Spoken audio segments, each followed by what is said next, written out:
What next is the most common question people ask me when I meet them. And I used to reply about my next venture or next project.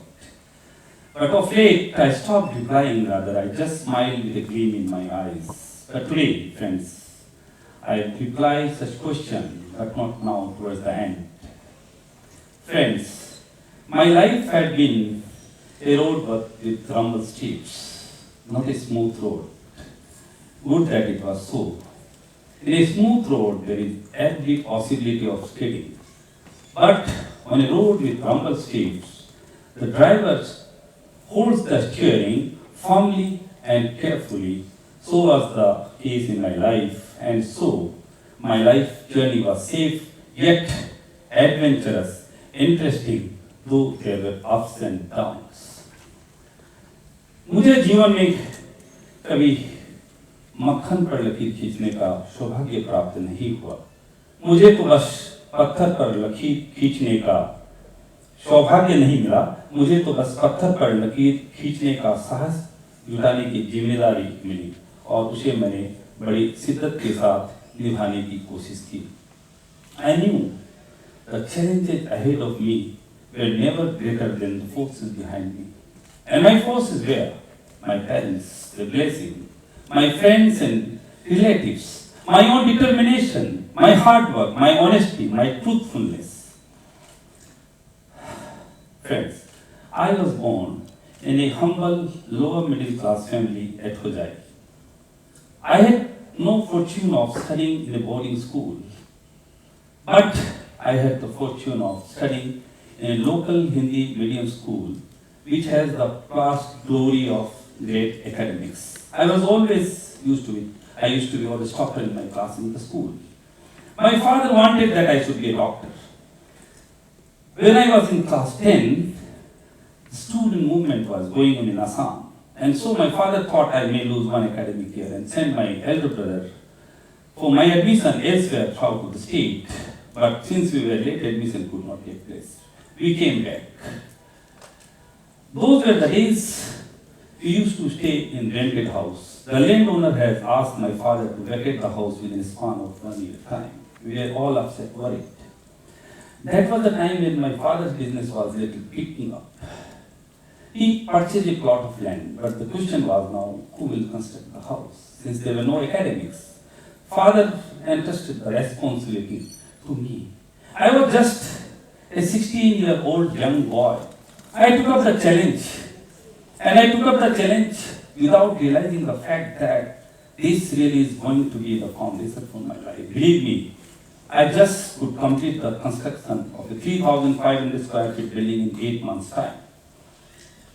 I believe practical experience during academics play a vital role in life. And I also feel that a lot of learning happens outside the classroom and beyond the books. Normalcy prevailed, board examination happened, and I came out with flying colors. Thereafter, I went to the prestigious Cotton College for my science study, as I had to become a doctor. But due to some unavoidable circumstances, I had to quit just within a span of 1 month. I went to Guwahati Commerce College to pursue my commerce studies. My father was upset. My dream of becoming a doctor was shattered. My father then gave me the idea that you should then try for civil service. I promised. I studied well. I got a rank in higher secondary. My father took me to prestigious Sri Ram College of Commerce in Delhi. Admission could not take place again. Admission was granted, in fact, because we were late. Admission was granted, but hostel seat was not available, so we came back. I continued my graduation in Guwahati Commerce College. I knew that it was difficult to take UPSC, so as plan B, I thought I must try chartered accountancy simultaneously. I topped the graduation in Guwahati University, could not succeed in my UPSC, but by then I could complete my chartered accountancy. In life, everybody should keep plan B at hand. After passing chartered accountancy, I had to start my practice, my profession. I had no money to set up a decent office to start my profession. My childhood friend A.K Modi from Ujjayi and myself took some loans from friends and relatives and set up an office of just 375 square feet, rented premises, and started our profession. Profession took up from the word go, flourishing practice, good reputation, made good money. And soon we shifted our office to a 5,000 big office in GS Road, which we bought with our income. And it was then only that I realized that our earlier office was full of vastu defects. How come we were successful there? If our karmas are good, if we work hard, we can always overcome these taboos.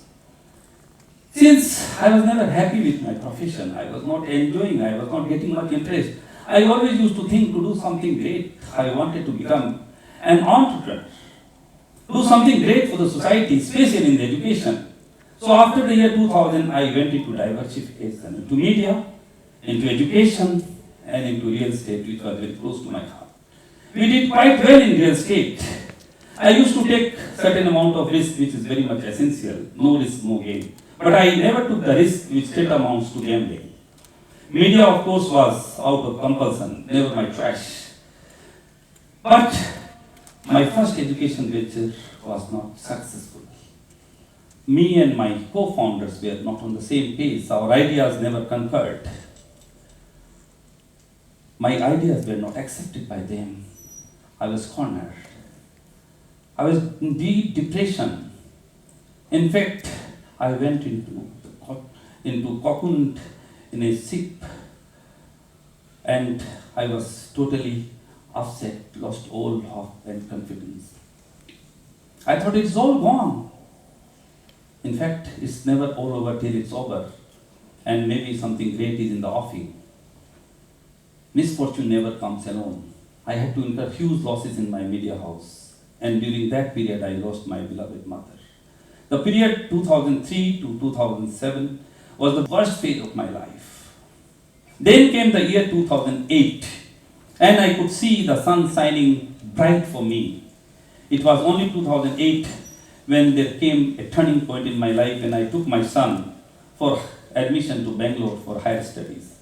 When I went there, I was surprised to see thousands of students and parents queuing there for admission in one or the other college in Bangalore. On the basis of their merit quotas, sources, even with resources, a lot of money they were ready to give to one or the other broker to get a seat in one or other colleges.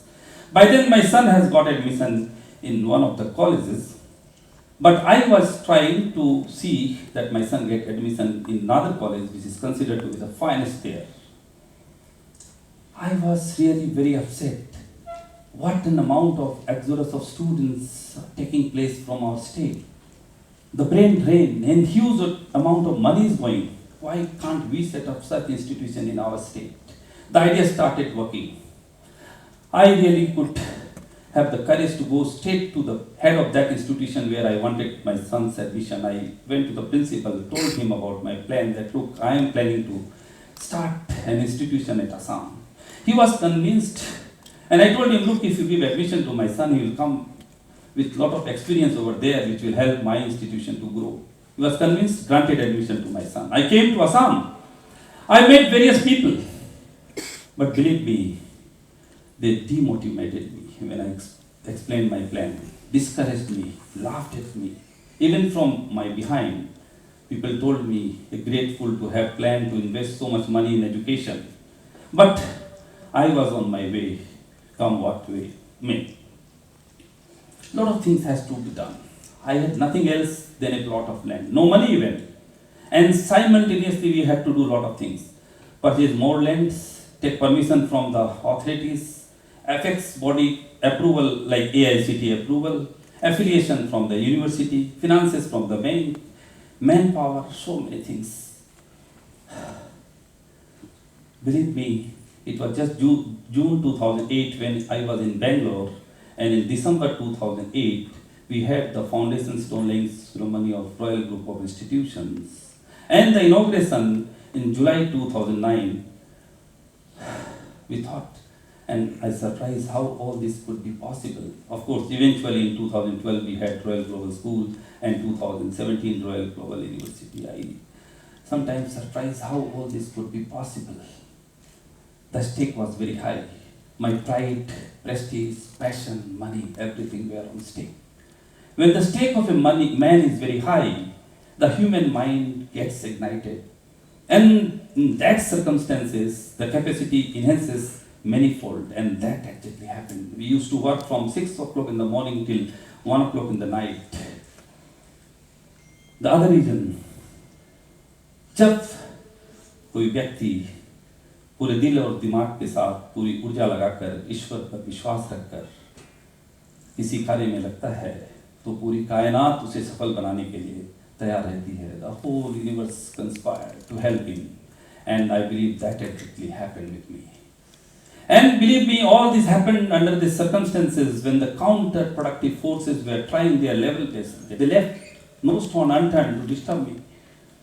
But निगाहों में मंजिल थी, गिरे और गिरकर संभलते रहे.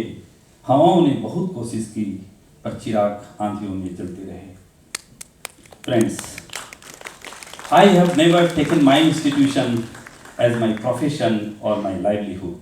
I have taken them as my religion, my karma, my dharma, and my mission.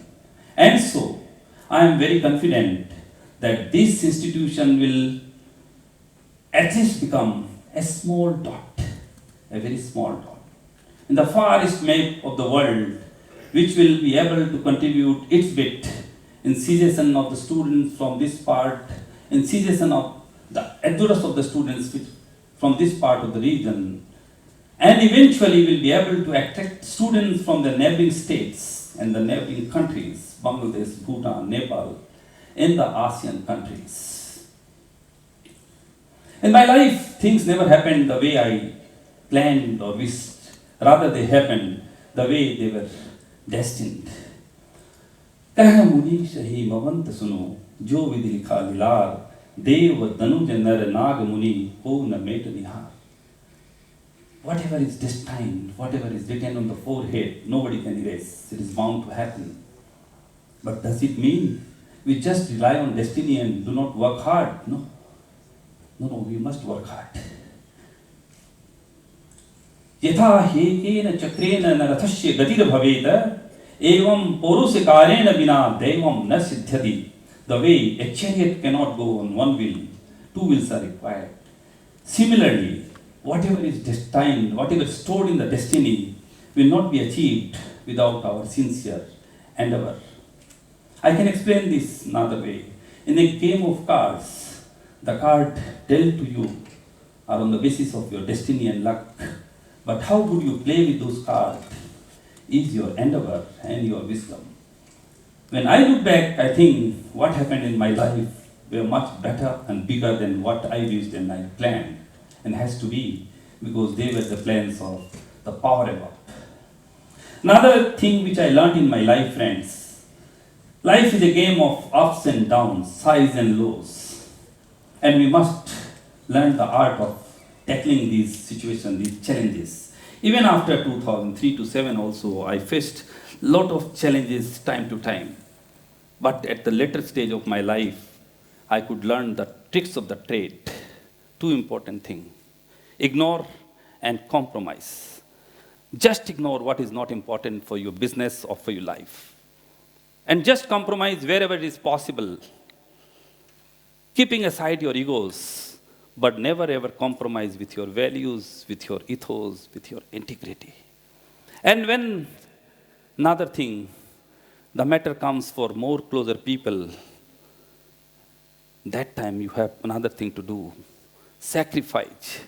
Sacrifice all your rights and do all your duties. Now I'll come to where from I had started. What next? Friends, if I would have answered the way they wished, my next project, probably this would have been simply a number game. And this phase of my life, for these things hardly matter for me. Steve Jobs, on the sick bed, realized the fact that though he had reached to the pinnacles of business, pinnacles of success in the business world, but beside work, he had little joy. I don't want to miss this kind of joy. Introspecting and respecting during pandemic-induced lockdown made me realize that I have taken my health for granted, my family for granted, even ignored a budding writer within me. Couldn't get time to appreciate small, beautiful things in the nature, could not respond to the call of spirituality within me. Didn't try to find my hidden interest in Sanskrit language slokas and mantras. Though I could write a book last year, another book is ready for being launched. All these collectively are my answer to what next. I realize that now I have embarked on an inward journey to derive joy. Believe you me, there is no other way out. The answer lies within, and that's an idea worth spreading. Thank you.